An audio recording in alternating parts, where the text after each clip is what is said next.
Just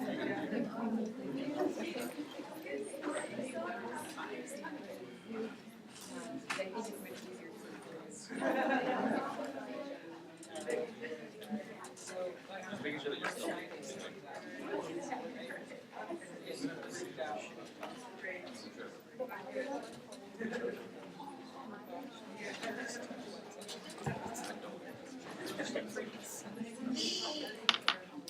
Okay, so hopefully I'm the only thing standing between you and fall break. Yeah, so I think we got about 35 out of 82. That's not bad for the day before fall break. So we left off on Wednesday talking about the lac operon and how the lac operon is induced. So the process of enzyme induction is what we're talking about, and we're using the lac operon as an example. And so I mentioned that what actually induces the lac operon is not truly lactose, but it's a derivative of lactose. And probably in nature, it's not even a derivative of lactose. But in the laboratory, you know, we understand it best as having a variation of lactose as this molecule that binds to the lac-I protein or the repressor protein, which tends to cause it to now fall off of the operator. And again, logically, this makes perfect sense. You don't want to bother to transcribe and then translate all of the genes necessary to break down lactose until lactose is present. But for some odd reason, the molecule that actually induces that lac-I protein, that repressor protein, to fall off is not truly lactose as we know it, but it's an isomer called allolactose. So what's really kind of maybe a little bit of a mystery about beta-galactosidase is that enzyme, which you know of, to break down lactose into its component 6-carbon sugars, galactose and glucose, that's only one enzymatic activity that beta-galactosidase has. From a catabolic point of view, that's the important one, because now glucose can feed directly into the glycolytic pathway and start energy production. And galactose can be modified eventually into glucose that feeds into the glycolytic pathway. So this beta-galactosidase activity that breaks down lactose is really important. But there's another activity where beta-galactosidase will isomerize lactose from what's normally a beta-1,4 linkage between the two sugars to a beta-1,6 linkage. So this is allolactose. And for reasons that honestly I don't completely understand, and I'm not sure that other people do, it's this isomeric form of beta-galactose or of lactose that's truly the inducer. Now, in reality, you'll notice that we never refer to beta-galactosidase as lactase. You hear about lactase all the time because many people, perhaps some of you, are lactose intolerant. We oftentimes lose the ability as we get older to digest milk sugar, lactose. But E. coli was around a lot longer ago than milk was. So E. coli did not evolve the beta-galactosidase operon, nor did any bacterium that breaks down lactose. They didn't evolve this operon to break down milk sugar, because for the vast majority of the evolutionary history of bacteria like E. coli, there was no milk around. And milk is the primary source for lactose. You don't find it in nature very often. That's why we refer to it as a beta-galactosidase, not a lactase. Because while it does break down lactose into glucose and galactose, it also breaks down in nature a lot of other molecules. And probably E. coli and other microbes probably do a lot more with the beta-galactosidase enzyme in terms of breaking down things like beta-galactosylglycerol. I just chose the first beta-galactoside that Google gave me to put this on here. But beta-galactosides are actually fairly common molecules in nature. And so these are probably the molecules that, for the most part, E. coli and their kin encounter in terms of utilizing the lactose operon. But again, the major point here is that allolactose is the inducer. So let's talk about now another activation So we were just talking about enzyme induction in the lac operon. And you could see that in that particular case, so this gets confusing and there's some semantics involved here. In the lac operon, that enzyme induction, so induction sounds positive, right? Enzymes are induced, and in fact they are. But it's mediated by a negative regulatory mechanism, a repressor. So that's a little bit hard, can be a little bit confusing to square in your mind. Now we want to go on and talk about activation. So this is truly, the example we're going to use now is truly a positive regulatory mechanism. So this is something where an activator protein rather than a repressor protein is at play. All of the examples that we've used so far, the arginine repressor, the tryptophan repressor, and the lac repressor, were all negative regulatory elements. They bound to an operator sequence to stop transcription from beginning. Now we want to talk about a positive regulatory mechanism where we use an activator protein. And we're going to go back to the maltose operon as our example. So we've talked about the maltose operon or maltose catabolism a little bit to begin with. Remember that maltose, this sugar that E. coli positively chemotaxes to, so E. coli loves, and many bacteria love maltose. It's a disaccharide, 2 glucoses knitted together. So it's a great energy source. So E. coli loves it.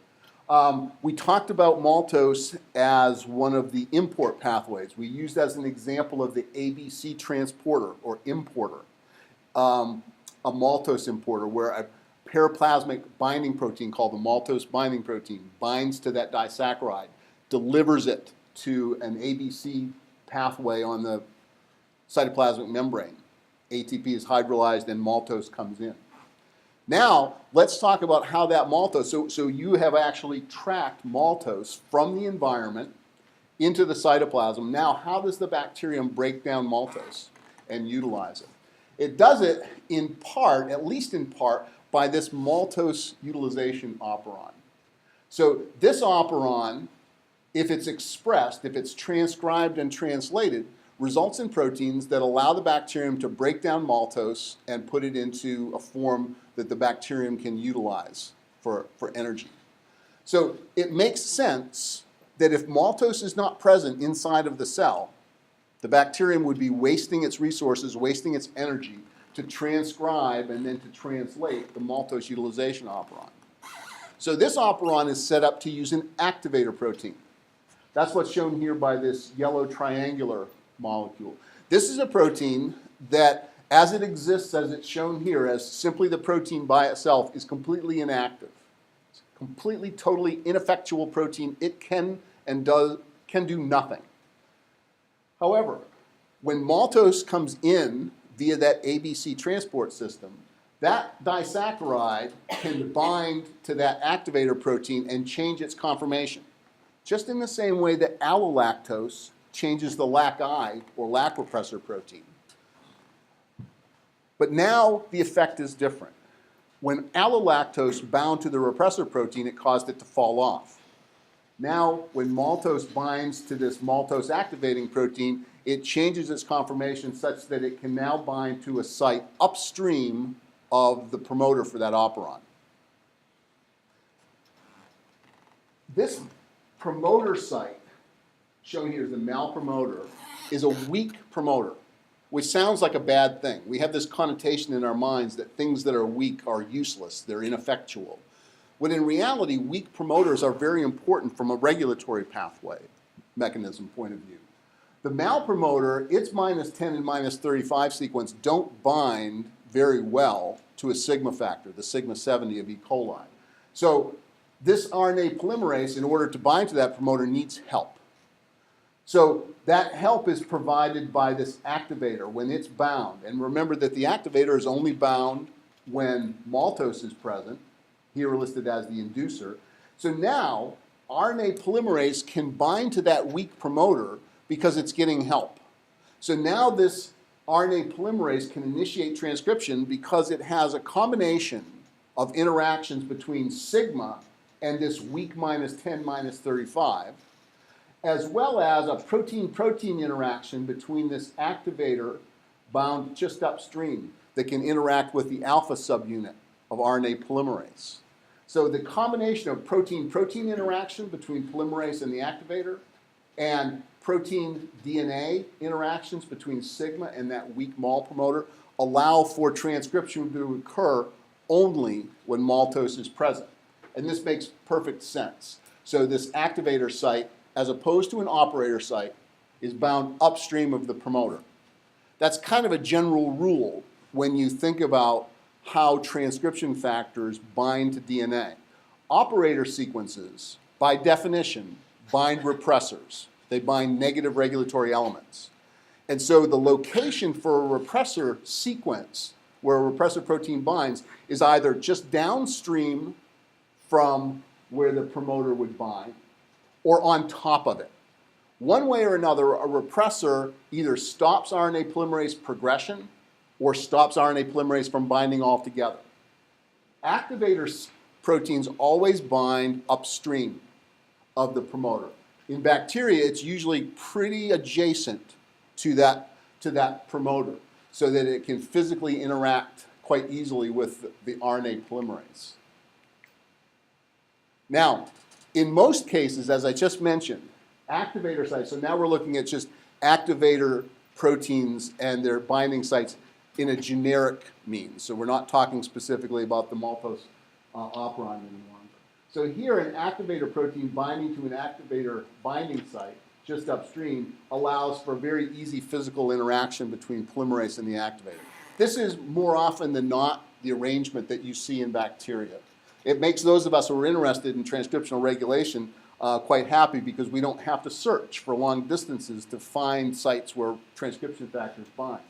There are exceptions. So there are activator protein binding sites that are 100 or 200 base pairs upstream of the sequence. This is a situation that's much more common in eukaryotic cells. In eukaryotic cells, transcription factors bind to enhancers, which can be hundreds or thousands of base pairs upstream or downstream of the promoter. And then this DNA looping mechanism can help those transcription factors interact with RNA polymerase. This is seen in bacteria, but it's less frequent. In E. coli, the sigma 54 promoters tend to have activator sites that are 100 or 200 base pairs further away. But this is more the exception than the rule, this kind of a DNA looping mechanism. Much more common in eukaryotic cells.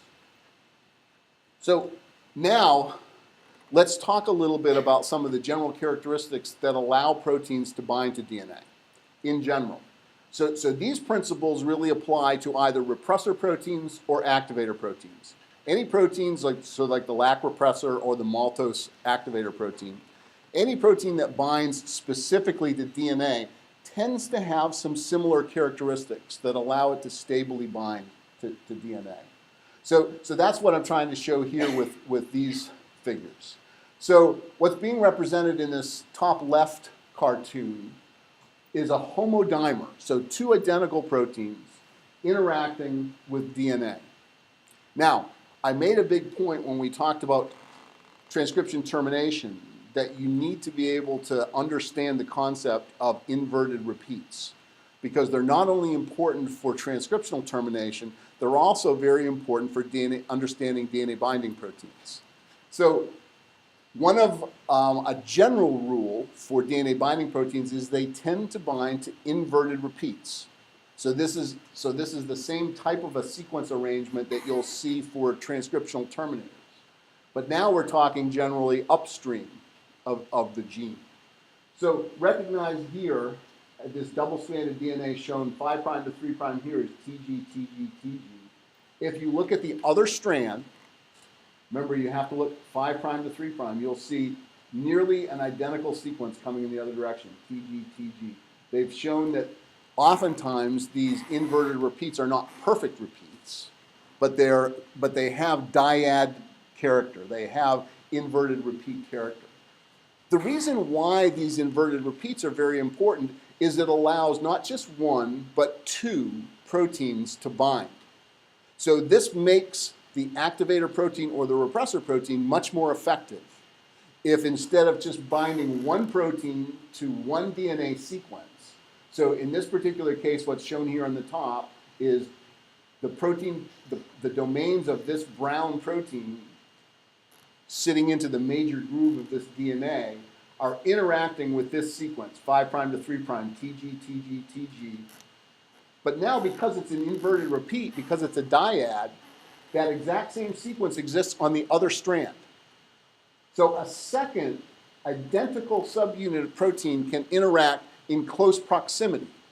So now you get 2 for 1, right? You get, if this is a repressor protein, it's much more difficult for RNA polymerase to dislodge 2 proteins, each one interacting with 1/2 of that inverted repeat, than it would be to dislodge 1 protein, just holding on to a specific sequence. So this adds to the stability of DNA binding proteins, be they repressors or activators. These inverted repeats are oftentimes important for that. There's another thing that really stabilizes very many DNA binding proteins, and it's not simply the protein-DNA interaction, but it's a protein-protein interaction that occurs between the 2 members of that homodimer. So shown on the top here of these 2 potato-looking things is the fact that these 2 proteins actually interact with one another. And while they don't bind covalently to one another, oftentimes these DNA binding proteins have a protein motif called a leucine zipper. A leucine zipper domain is where you have leucine residues, shown here as L's, roughly every 7 amino acids apart. And they can literally fit together 2 proteins and interact with one another as if the leucines are forming kind of a zipper. So again, it's not a covalent modification. These proteins are not stuck together permanently, but it does tend to stabilize that structure. So these DNA binding proteins are stabilized both at the DNA protein level and at the protein-protein level. So while there are great exceptions in terms of DNA binding proteins to these rules, this does tend to affect a large number of DNA binding proteins, these leucine zippers and the inverted repeats.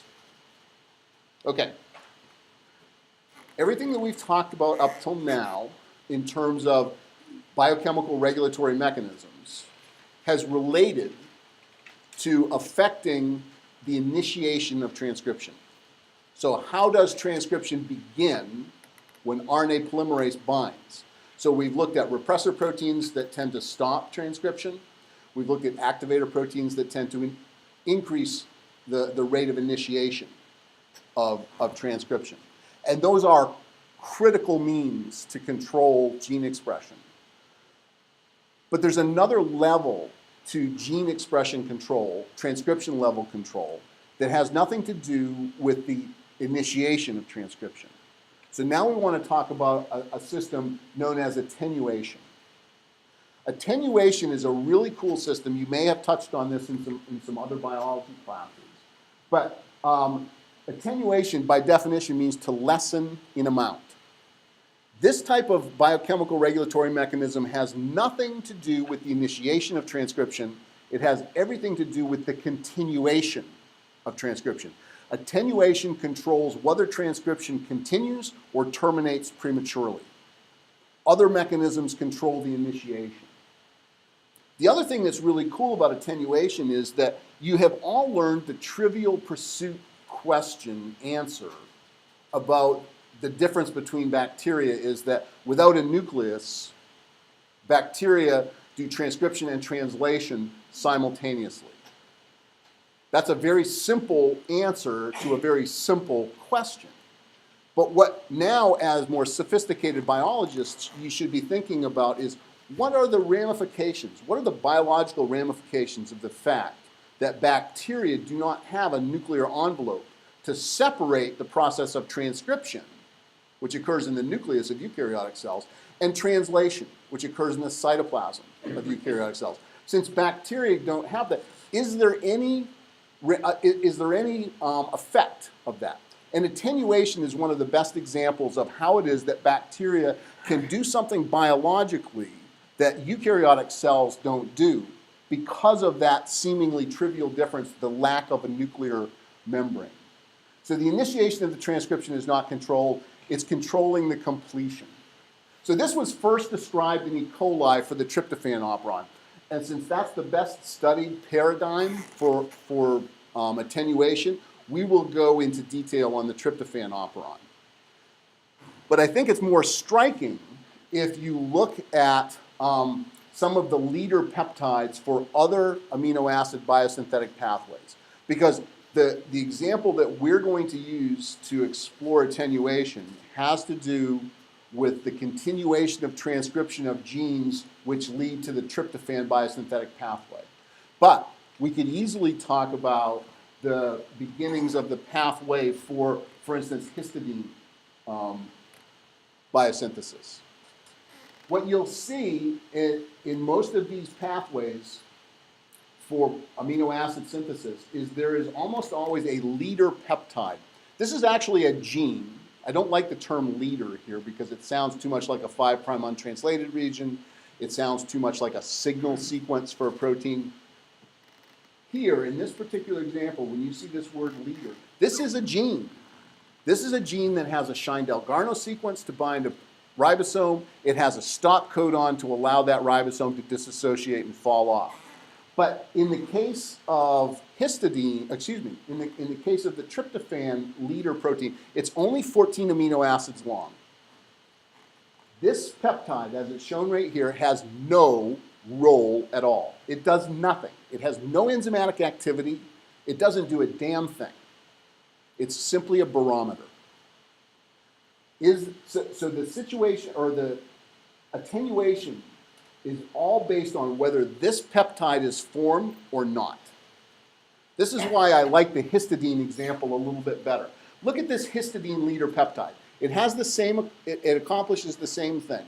The histidine biosynthetic pathway genes will continue to be transcribed if there's enough histidine tRNA.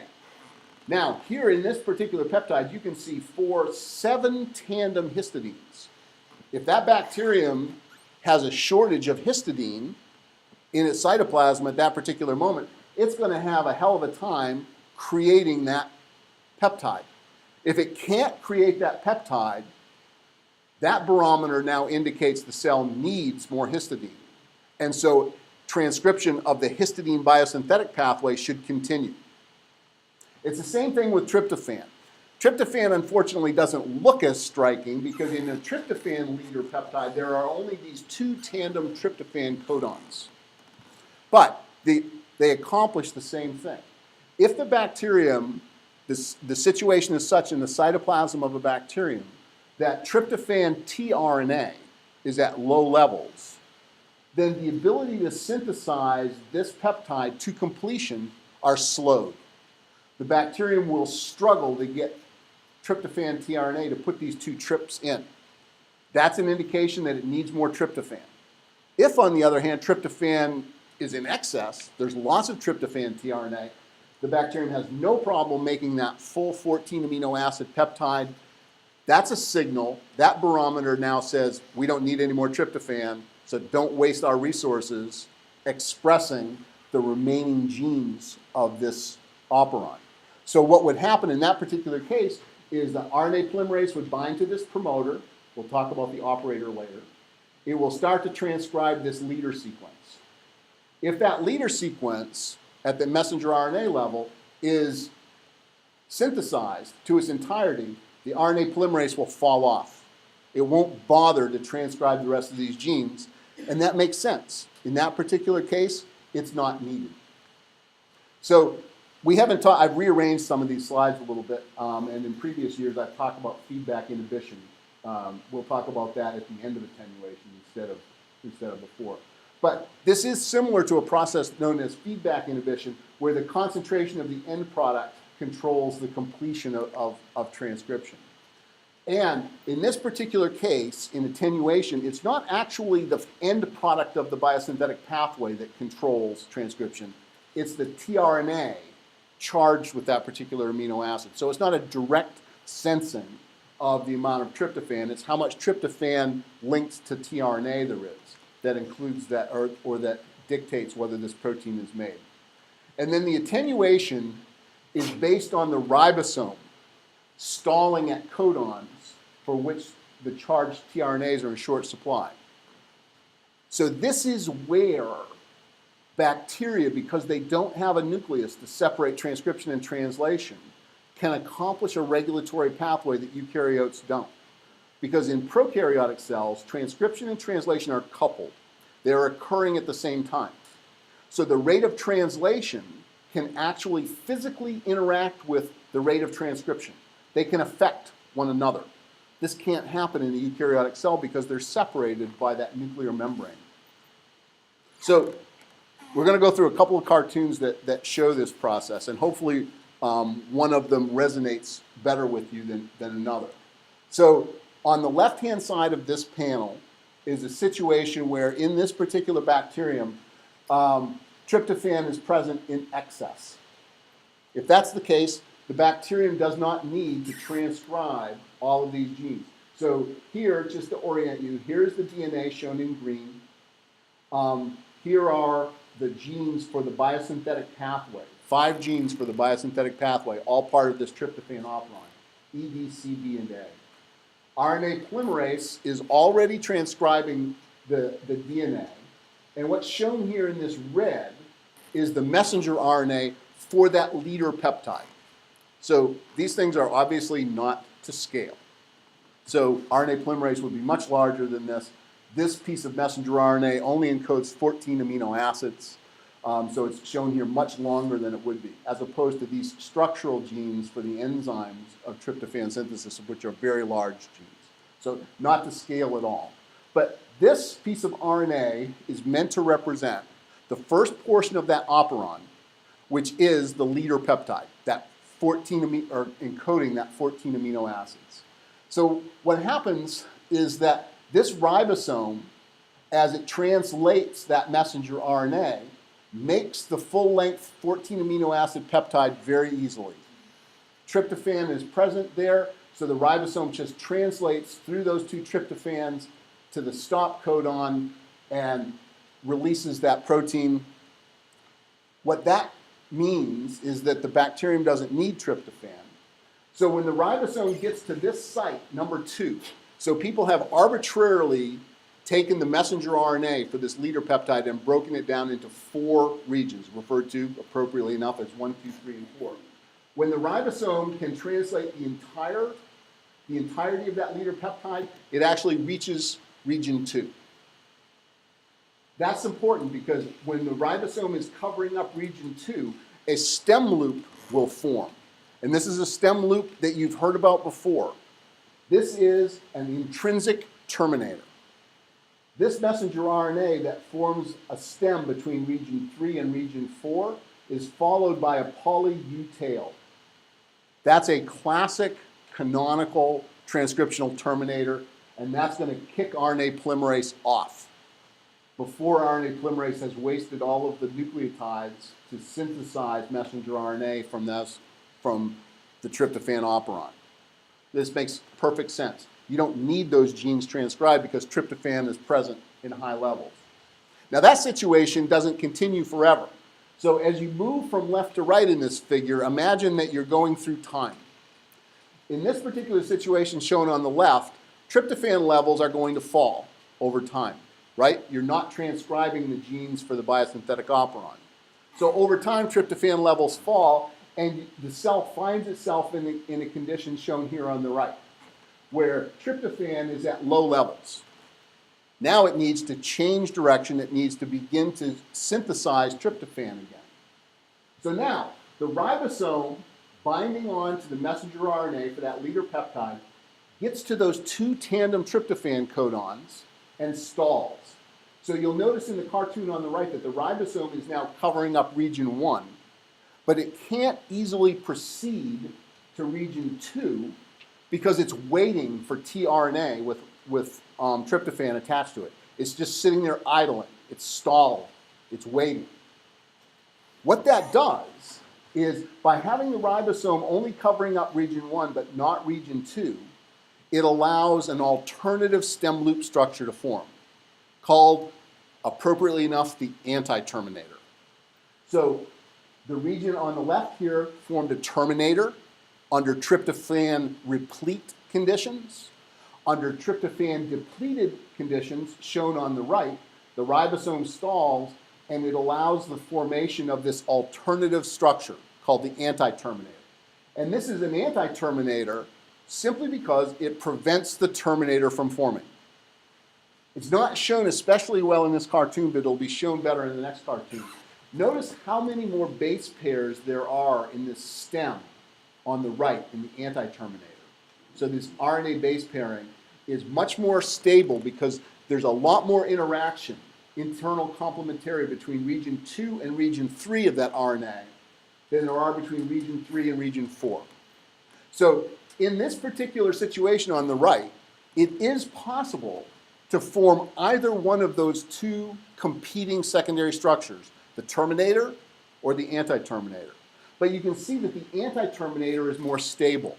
It has greater complementarity. It forms more hydrogen bonds. So this is the anti-terminator is more likely to form when both stem loops can form.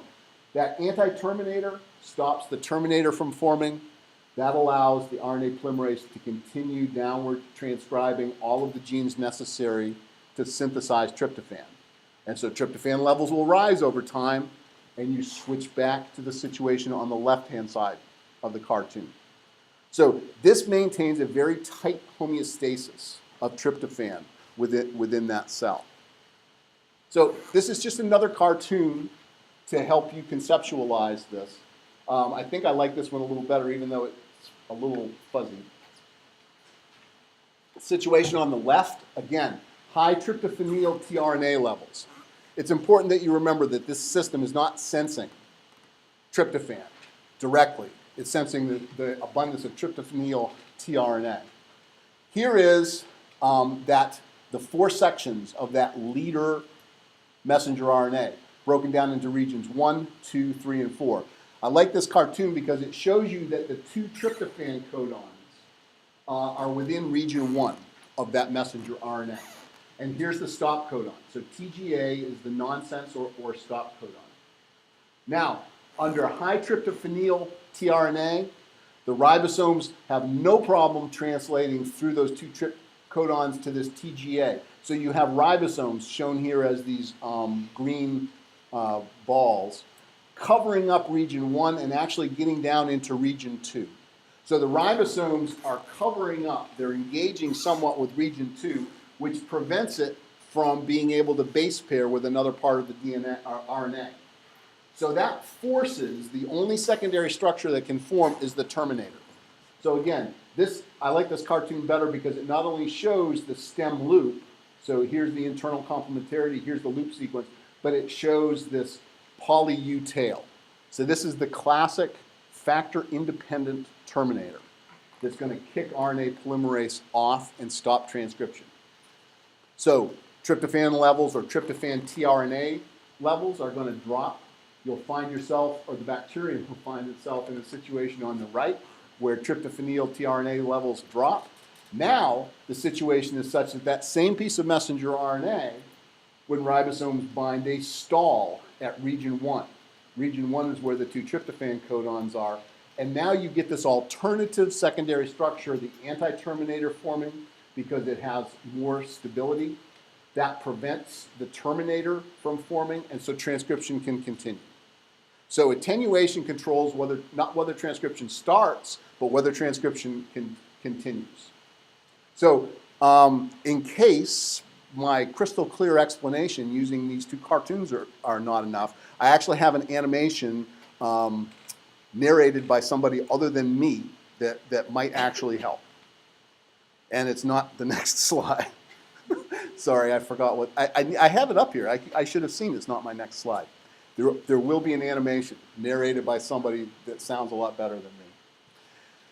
I want to talk next about another level of control of tryptophan, because this will kind of show you the multiple levels that bacteria have on their homeostasis for transcriptional control.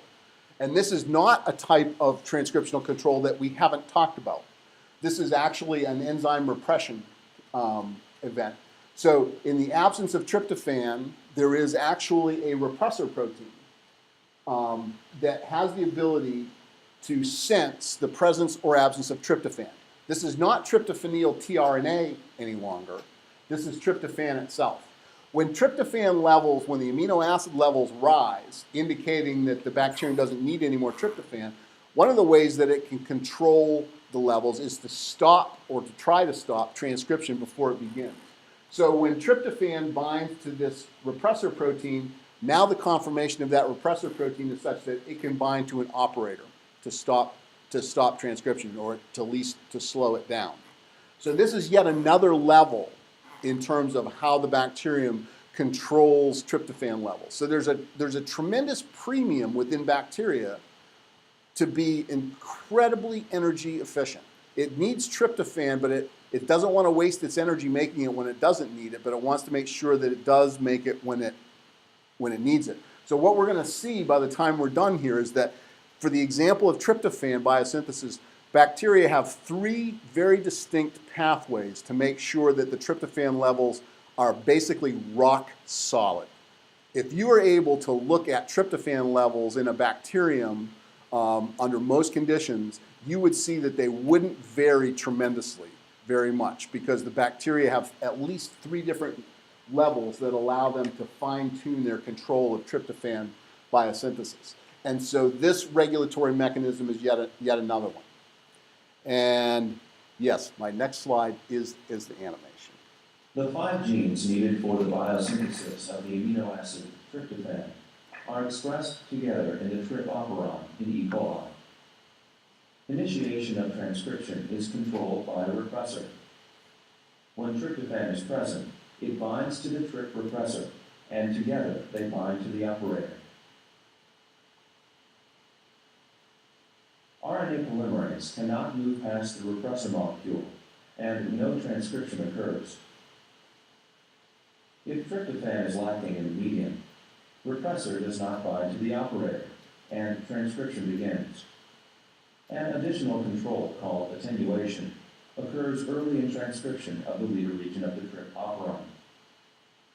Transcription stops if a terminating stem loop is formed in the RNA by complementary base pairing between sequences designated 3 and 4. An alternative secondary structure can form between regions 2 and 3. If this structure forms, sequence 3 is not available to form the 3-4 termination stem loop, so transcription continues. The stem loop that forms is determined by the speed with which the ribosome moves through the region. The ribosome follows RNA polymerase, translating the mRNA into amino acids in this leader portion of the transcript. If tryptophan is lacking, the ribosome stalls when it encounters 2 trip codons in the mRNA, because tRNAs charged with tryptophan are in short supply. The stalled ribosome allows the 2-3 stem loop to form. The 3-4 terminating stem loop will not form, and transcription continues. One little problem with that animation is that at the very end of it, so what it's showing right here is that the anti-terminator has formed, but if you go back and look at that cartoon again, it shows the RNA polymerase is going off. In essence, that's a mistake in their animation. It should have continued on. But overall, I just like animations. It goes back to Saturday morning cartoons when I was a kid, I guess. Okay, so here is the third, and I promise, the final level of control of transcription for the tryptophan biosynthetic operon.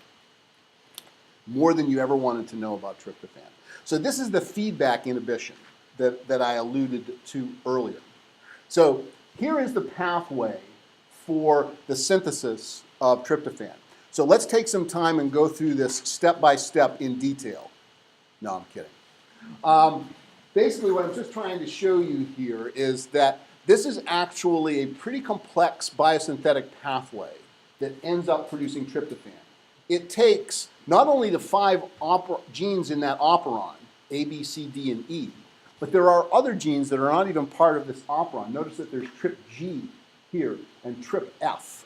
So this is enzymatically pretty complex and pretty energetically expensive.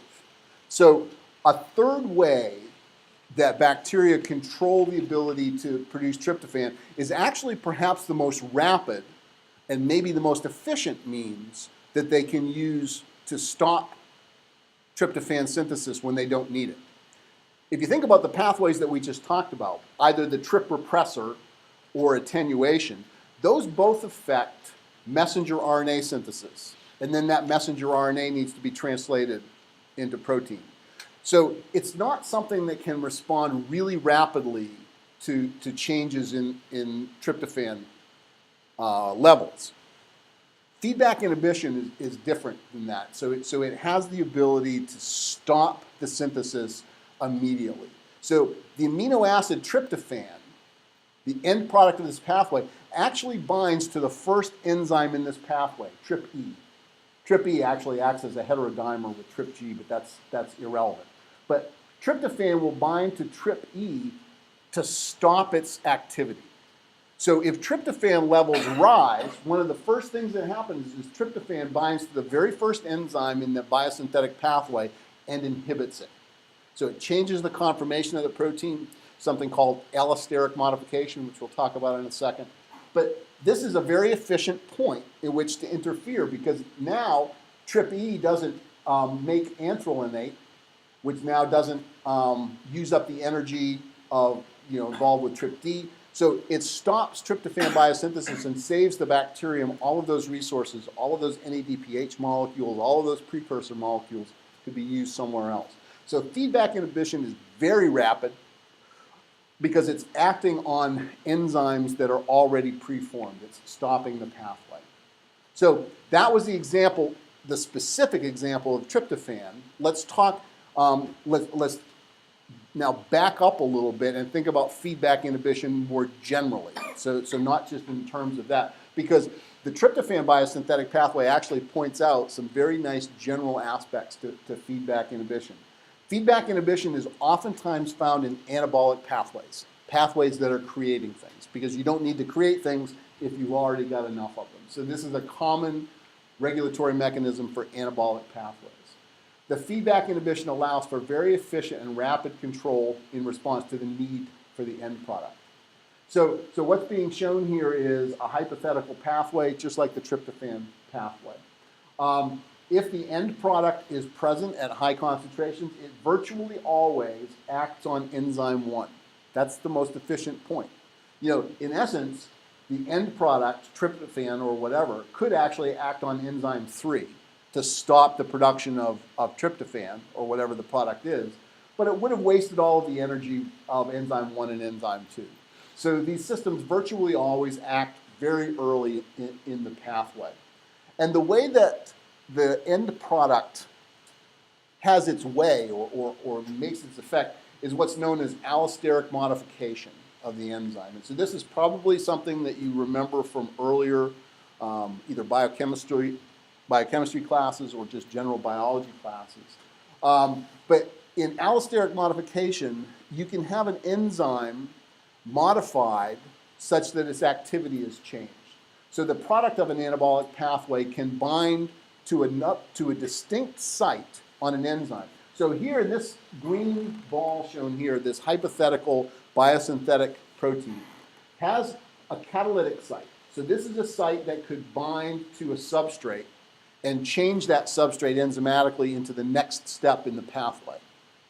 And it will do that as long as the end product of that pathway is at low concentration. But that protein, that allosterically modifiable protein, early on in the pathway, oftentimes has an allosteric site, a different site on the enzyme from the catalytic site, which is capable of binding non-covalently with the end product. In the example that we've been using, this regulatory molecule could be tryptophan. Could also be allolactose. But this regulatory protein or regulatory molecule can bind to an allosteric site, which changes the conformation of the protein. So this particular cartoon, the modification of the catalytic site is a little bit muted, but I think you can see pretty clearly that what's trying to be represented here is that the catalytic site is changed, the conformation of the protein is changed such that that substrate can no longer fit in there. So the process, the metabolic pathway, has been muted. It has been stopped at the beginning. But remember that this regulatory molecule, shown by the purple square, is not interacting covalently.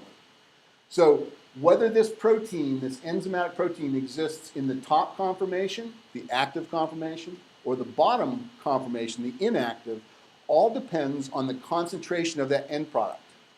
As the concentration rises, then the pool tends to favor the inactive form of that protein. But then, as that regulatory factor drops in concentration, as it's being used up, as tryptophan is being used up, the pool tends to shift in the upward direction for this cartoon, so that the protein tends to now, the majority of the proteins tend to exhibit an active conformation. So this biosynthesis can occur or can reinitiate. So feedback inhibition is a very rapid way and very efficient way of controlling the biochemistry of particularly of anabolic pathways. Okay, so in the last few minutes before fall break, I want to talk a little bit about riboswitches. So this is another means that bacteria can use to control transcription of genes. So the best example that we have from virtually any textbook is the ability of bacteria to produce vitamin B12. Vitamin B12 is a fascinating story in and of itself because all of us need it. You know, we all have to have it in our food. It's very important in the formation of blood cells. You can become anemic if you don't have vitamin B12, but you can't make it. There is no animal, no eukaryotic cell, no plant, no fungus that can produce vitamin B12. Only bacteria can produce vitamin B12. It's actually being produced in our intestinal tracts now, and is part of the basis for the commensal or mutualistic interaction that we have with our microbes, because microbes in our intestinal tract can make vitamin B12, which we cannot live without. So this is a real underpinning to mutualism. But bacteria, so vitamin B12 is this remarkably complex molecule. It is perhaps the most complicated small molecule known. It actually has cobalt associated with it. So it's a really cool vitamin. But it takes 30 different bacterial genes, 30, to make vitamin B12. So it's an incredibly expensive process for the bacteria to make. So they certainly do not want to make vitamin B12 if they have enough. So one of the ways, and there are probably multiple levels of control to the vitamin B12 operons, but one of them has to do with the actual end product binding to the RNA and changing the conformation of the RNA. So recognize this is different than attenuation. Attenuation depended on the speed with which the ribosome translated the messenger RNA. This is actually the end product, vitamin B12, binding to the RNA to change the conformation. So when vitamin B12 is present, you get a situation in the messenger RNA, such as shown in B. Vitamin B12 binds and it forces the formation of what's known as, I love this name, a sequestrator. So as opposed to a terminator, this is a sequestrator. This is still a stem loop structure like the terminator, but in attenuation, that stem loop kicked RNA polymerase off.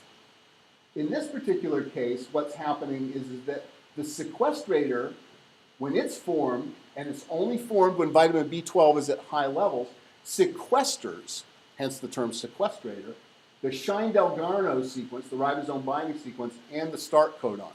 So ribosomes don't have access. Those two really critical RNA sequences are sequestered from ribosomes. Now, this will lead to vitamin B12 levels in that bacterium dropping over time. So now the bacterium, over time, finds itself in a situation shown in the bottom portion of B in this cartoon, where B12 levels have dropped. And so without B12 binding to that RNA, there's an alternative, a favored RNA structure, which now keeps the sequestrator from forming. So you'll notice that now the RNA structure is such that not only can a ribosome bind, so that a ribosome can bind and begin to translate. So now the levels are going to go up. So it has some similarities to attenuation, but the mechanism is very different. And when we come back after fall break, just to get you excited, we're going to talk about global regulatory mechanisms, which is like the regulatory mechanisms we were just talking about on steroids. Have a really great break, travel safely, and I'll see you guys next Wednesday.